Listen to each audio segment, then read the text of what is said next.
we are going to see Standard 7th Social Science History Unit 1 Sources of Medieval India.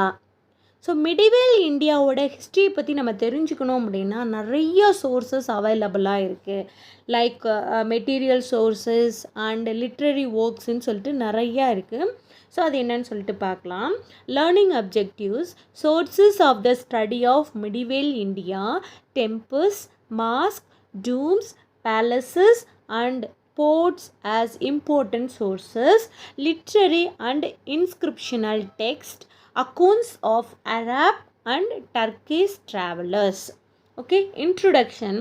The periods from AD CE 700 to 1200 and from AD 1200 to 1700 are classified as early medieval and later medieval periods respectively in Indian history. Okay, வந்து medieval பீரியடை 2 பீரியடாக divide பண்ணுறாங்க.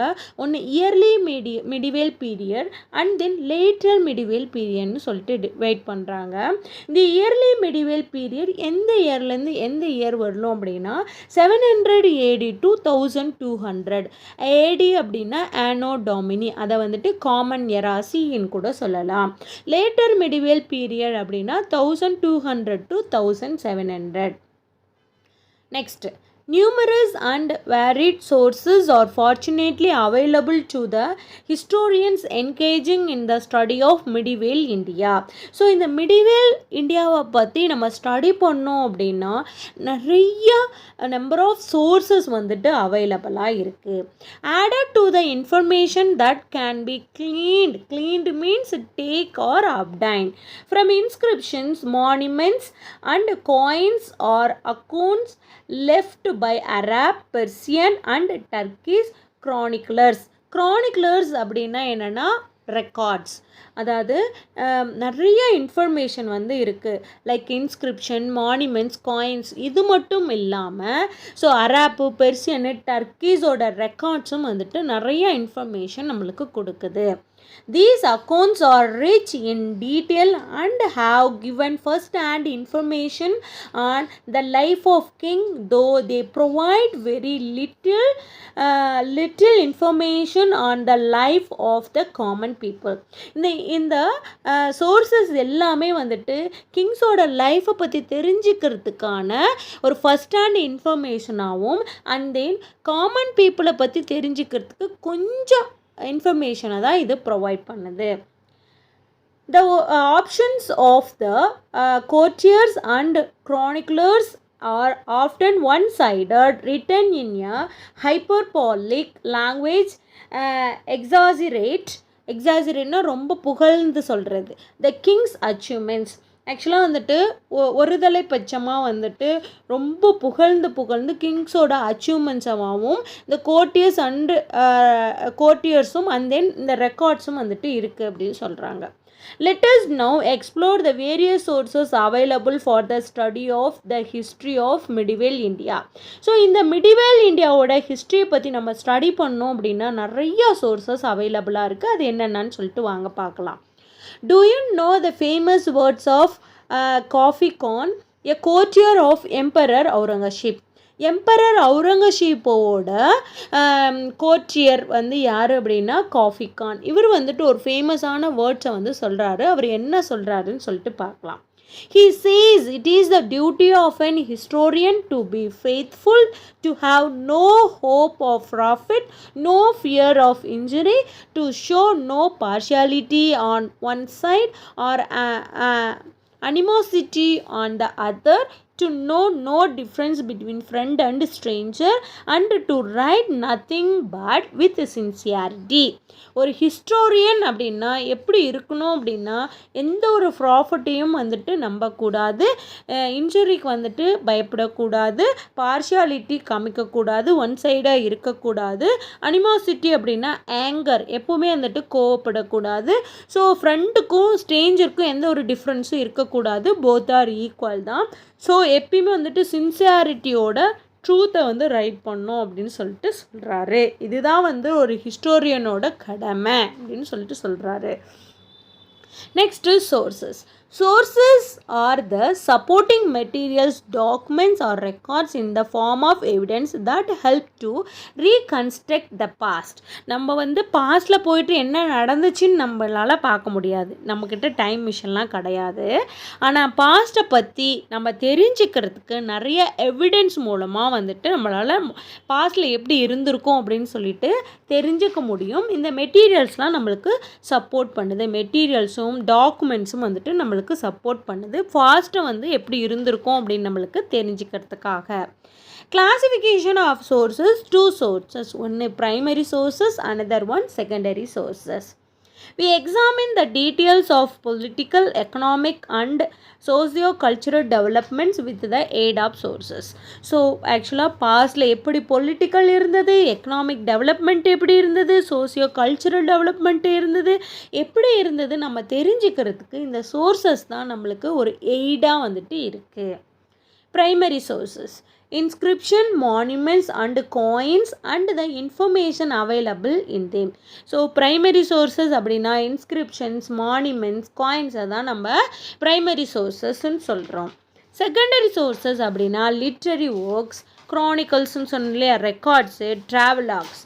So other கண்ட்ரீஸில் இருக்கிற persons வந்து Kings rule பண்ணும்போது இந்தியாவுக்கு வந்து விசிட் பண்ண வருவாங்க.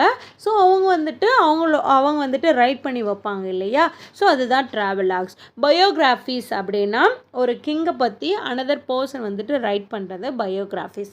அண்ட் ஆட்டோபயோகிராஃபிஸ் அப்படின்னா தன்னுடைய லைஃப்பை பற்றி தானே எழுதி வைக்கிறது வந்துட்டு ஆட்டோபயோகிராஃபிஸ். ஸோ இதெல்லாம் தான் வந்துட்டு literary works. Next, inscriptions. Inscriptions are writing engraved on solid surface such as rocks, stones, temples, walls and metals. Inscription அப்படிங்கிறது ஒரு சாலிட் சர்ஃபேஸில் லைக் ராக்ஸு, ஸ்டோன்ஸு, டெம்பிளோட வால்ஸு, மெட்டல்ஸில் வந்துட்டு ரைட் பண்ணி வைக்கிறது தான் வந்துட்டு இன்ஸ்கிரிப்ஷன்னு சொல்கிறோம். The king's royal decreesனால் வந்துட்டு order. So dedications and donations, monuments raised in commemoration of victories in wars, those built in memory of deceased warriors, contain rich information about the concerned era. இங்கே deceased அப்படின்னா என்னென்னா death. அதாவது இந்த இன்ஸ்கிரிப்ஷனில் எதை right பண்ணி வைப்பாங்க அப்படின்னா கிங்ஸோட ராயல் டிக்ரீஸ், அதாவது கிங்ஸோட ஒரு கட்டளைகள், அண்ட் தென் அவரோட டெடிகேஷன்ஸ் பீப்புளுக்காக இருக்கட்டும், எவ்வளோ டெடிகேட் பண்ணுறாரு, எவ்வளோ டொனேஷன் வந்து பண்ணுறாரு, அண்ட் தென் அது மட்டும் இல்லாமல் வாரில் வந்துட்டு என்னென்னலாம் வெற்றி பெற்றாங்க அதனோட நினைவாகவும், வாரில் வந்துட்டு இறந்து போகிறாங்க இல்லையா, டிசீஸ்டம்னா டெத் ஆனவங்களோட மெமரியாகவும் வந்துட்டு இந்த இன்ஸ்கிரிப்ஷனில் பொறிக்கப்பட்டிருக்கும். Copper plate grants which were treated as legal documents have significant source value. அடுத்தது காப்பர் பிளேட்டையும் வந்துட்டு ஒரு இம்பார்ட்டண்டான சோர்ஸ் வேல்யூவாக வந்துட்டு ட்ரீட் பண்ணுறாங்க. Islamic Persian practices and the relatively high cost of copper plates made palm leaf and paper cheaper alternatives from 13th century onwards. 13th centuryலேருந்து Islamic Persian வந்துட்டு என்ன திங்க் பண்ணாங்கன்னா காப்பர் பிளேட்ஸில் வந்துட்டு ரைட் பண்ணுறது காஸ்ட் வந்து நிறையா ஆகுது, அதனால் பாம் லீப்பில் வந்துட்டு ரைட் பண்ணுறது ரொம்ப சீப்பாக இருக்குது, விலை கம்மியாக இருக்குன்னு சொல்லிட்டு 13th centuryலேருந்து ரைட் பண்ண ஆரம்பித்தாங்க. Some copper plates இருந்திருக்கு பார்க்கலாம். Several copper plates grants issued during the later Chola period 10th to 13th century record gift to individual priests or teachers who were Hindu, Buddhist or Jaina or to persons of eminence.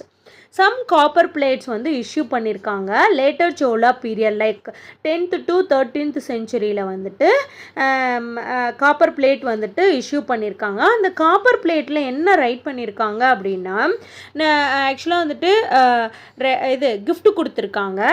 So அந்த என்னென்ன gift கொடுத்தாங்க, யாருக்கு கொடுத்தாங்க அப்படிங்கிறத என்ன பண்ணியிருக்காங்கன்னா அந்த copper பிளேட்டில் வந்துட்டு பொறிக்கப்பட்டிருக்கு. யாருக்கு அப்படின்னா பிரிஸ்ட்டு இல்லைனா teachers, Hindu Hindu, Buddhist or Jaina, இல்லைனா வந்துட்டு 2 பர்சன்ஸ் ஆஃப் எமினன்ஸ் அப்படின்னா ஃபேம், புகழ்பெற்ற ஒரு பர்சனாக இருக்கட்டும், அவங்களுக்கு கொடுத்த கிஃப்டை அந்த காப்பர் பிளேட்டில் வந்துட்டு ரைட் பண்ணி வச்சு இஷ்யூ பண்ணியிருக்காங்க. both the giver and the receiver are very elaborately described. So இந்த காப்பர் பிளேட்டில் யாருக்கு கொடுத்தவங்களோடையும் அண்ட் தென் வாங்கினவங்களோடையும் டீட்டெயில்ஸ் வந்துட்டு அதில் கொடுத்துருக்காங்க. By contrast, most stone inscription differ in their content. இந்த காப்பர் பிளேட்ஸ்க்கும் இன்ஸ்கிரிப்ஷன்ஸ்க்கும் நிறையா டிஃப்ரென்ஸ் இருக்குது. என்ன அப்படின்னா காப்பர் பிளேட்ஸில் வந்துட்டு ரிசீவரோட இன்ஃபர்மேஷனையும் அண்ட் தென் பையரோட இன்ஃபர்மேஷனையும் கொடுத்துருக்காங்க. ஆனால் இன்ஸ்கிரிப்ஷனில் வந்துட்டு மோஸ்ட்லி எதை டிஸ்கிரைப் பண்ணியிருக்காங்கன்னா ஒன்லி வந்து யார் கொடுத்தாங்க அப்படிங்கிற இன்ஃபர்மேஷனை மட்டும். In stone inscriptions, the beneficence of a donor is recorded. The major focus is upon the giver. Tiruvalangadu plates of Rajendra Chola I and the unbuilt plates of Chundra Chola are notable examples. In the copper plates kana examples enna appadina Tiruvalangadu plates of Rajendra Chola, Chundra Chola oda unbuilt plates. And then inscriptions kana examples, Uttaramerur inscription in Kanjipuram district provide details of the way in which the village administration was conducted. Village administration எப்படி இருந்ததுங்கிறதுக்கான detail information காஞ்சிபுரத்தில் இருக்கிற Uthiramerur inscriptions வந்துட்டு டீட்டெயிலாக வந்துட்டு provide பண்ணுது. Various type of lands gifted by the Chola kings are known from the inscription and copper plates. Copper பிளேட்ஸ்லையும் இன்ஸ்கிரிப்ஷன்ஸ்லையும் வந்துட்டு நிறைய டைப் ஆஃப் லேண்டை வந்துட்டு சோலா கிங்ஸ் வந்து டிஸ்ட்ரிபியூட் பண்ணியிருக்காங்க. அது என்னென்னு சொல்லிட்டு பார்க்கலாம். வேலன் வாகை, அதாவது வேலன் வாகை அப்படிங்கிறது லேண்ட் ஆஃப் நான் பிராமின் ப்ரோபிரைடர் அப்படின்னா ஓனர். ஸோ நான் பிராமின் ஓனர், லேண்ட் ஆஃப் நான் பிராமின் ஓனர். அடுத்தது Brahmadeya, land gifted to brahmins, land வந்துட்டு பிராமின்ஸ்க்கு வந்துட்டு கிஃப்டாக கொடுக்கறது. செலபோகா அப்படின்னா இது வந்துட்டு ஸ்கூலுக்காக வந்துட்டு லேண்டு ப்ரொவைட் பண்ணுது, land for the maintenance of your school. தானாங்கும் போதே அங்கே கிஃப்ட் இல்லையா, லேண்ட் கிஃப்டட் டு டெம்பிள்ஸ்க்காக கொடுக்கறது. அடுத்தது Pallichandam, land donated to Jaina இன்ஸ்டியூஷன்ஸ்க்காக லேண்ட் வந்துட்டு டொனேட் பண்ணுறது. Next monuments, temples, palaces, mosque, tombs, forts, minars and minarets அப்படின்னா டவர் அட்டாச்டு இன் மாஸ்க், இது are called by the collective name monuments. Monuments அப்படின்னா டெம்பிள்ஸாக இருக்கட்டும், பேலஸாக இருக்கட்டும், மாஸ்க்கு அதாவது மசூதிஸு, அப்புறமே வந்துட்டு டூம்ஸு, போர்ட்டு, மினாஸ் அண்ட் தென் மினரேட்ஸ். ஸோ இது எல்லாத்தையும் வந்துட்டு மானுமெண்ட்ஸ்னு சொல்கிறோம். Sultans of Delhi introduced a new type of architecture. So Delhi sultans வந்துட்டு ஒரு நியூ டைப் ஆஃப் ஆர்கிடெக்சரை வந்துட்டு இன்ட்ரடியூஸ் பண்ணியிருக்காங்க, ஒரு கட்டடக்கலையை வந்துட்டு இன்ட்ரடியூஸ் பண்ணியிருக்காங்க.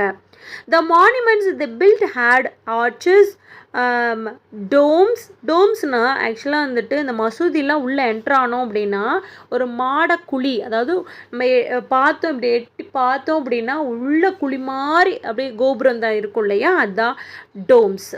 And minarets as the main features. Monuments அப்படின்னா ஆர்ச்சஸோடையும் அடுத்து வந்துட்டு டோம்ஸோடையும் அண்ட் தென் மினரேட்ஸோடையும் தான் வந்துட்டு பில்ட் பண்ணியிருப்பாங்க.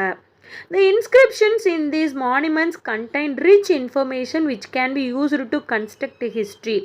ஹிஸ்ட்ரியை பற்றி தெரிஞ்சுக்கிறதுக்கு இந்த இன்ஸ்கிரிப்ஷன்ஸும் மானுமெண்ட்ஸும் வந்துட்டு ஒரு சூப்பரான இன்ஃபர்மேஷன் நம்மளுக்கு கொடுக்குது.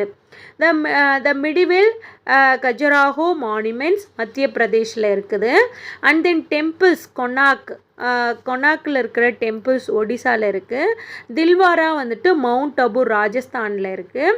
இது எல்லாமே வந்துட்டு நிறைய இன்ஃபர்மேஷன் லைக் ரிலீஜியன் டெவலப்மெண்ட்டாக இருக்கும், கல்ச்சுரல் டெவலப்மெண்ட்டாக இருக்கட்டும் நார்த் இந்தியாவில், இது எல்லாமே ஒரு வேல்யூபிள் சோர்ஸஸாக நம்மளுக்கு இருக்குது.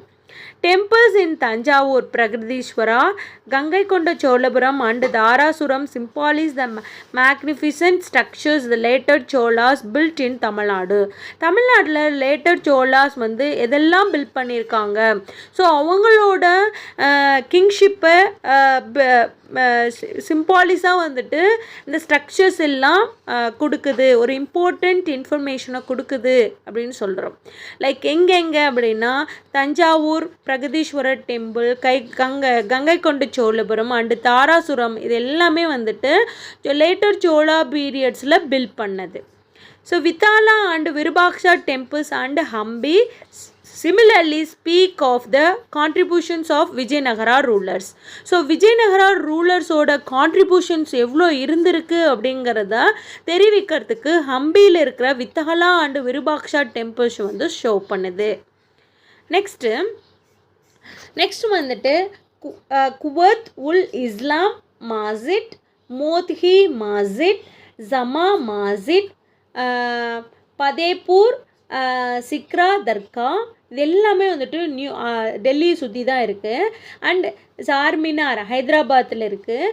R the important mask belonging to the medieval times. இது எல்லாமே வந்துட்டு மிடிவல் டைம்ஸில் ஒரு மிடிவல் டைம்ஸை பற்றி சொல்கிற ஒரு இம்பார்ட்டன்ட் மாஸ்க் இது எல்லாமே.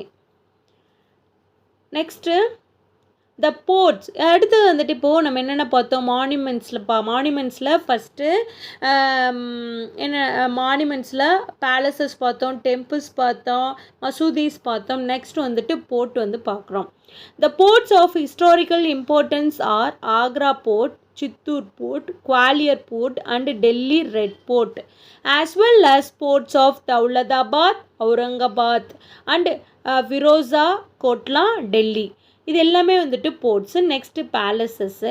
Jaipur, Jaisalmer and Jodhpur signify the greatness of the Rajput dynasty, the wielded enormous power from these palaces.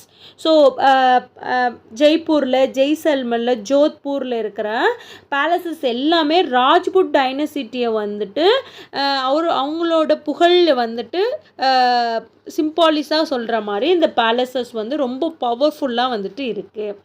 Qutub Minar and Alai Darwaza and then tombs of Iltutmish. Tombs அப்படின்னா கல்லறை. Balpen and all the Mughal rulers are the other prominent structures recognized as valuable sources of information. ஆக்சுவலாக வந்துட்டு palaces, board, மசூதிஸ் மட்டும் sources கிடையாது. ஆக்சுவலாக கல்லறைகள் கூட வந்துட்டு ஒரு சோர்ஸஸாக வந்துட்டு இருக்கிறதுக்கான எக்ஸாம்பிள்ஸ் வந்து இது. குதுப்பினாரோட டூம்ஸு, அலாய் தர்வாசாவோட டூம்ஸு, இல்துமிஸோட டூம்ஸு, பால்பனோட டூம்ஸு, இது எல்லாமே வந்துட்டு ஒரு இம்பார்ட்டன்ட் ஸ்ட்ரக்சராக வேல்யூபிள் சோர்ஸஸ் ஆஃப் இன்ஃபர்மேஷனாக இருக்குது. Cities in ruin such as Firozabad and Dukladpad in North India and Hampi in South India remain such repositories of the history of medieval India. Ruin அப்படின்னா என்னென்னா damage. So north இந்தியாவில் damage cities like Firozabad and துக்லத்பாத்தும், south இந்தியாவில் வந்துட்டு ஹம்பியும் வந்துட்டு remaining இருக்கிற ஒரு பிளேஸாக medieval இந்தியாவோடைய ஹிஸ்ட்ரியை வந்துட்டு சொல்கிற மாதிரி இருக்கிற ஒரு ரிமைனிங் இருக்கிற ஒரு சோர்ஸஸாக வந்துட்டு இருக்கே. ஓகே, தேங்க்யூ ஃபார் வாட்சிங்.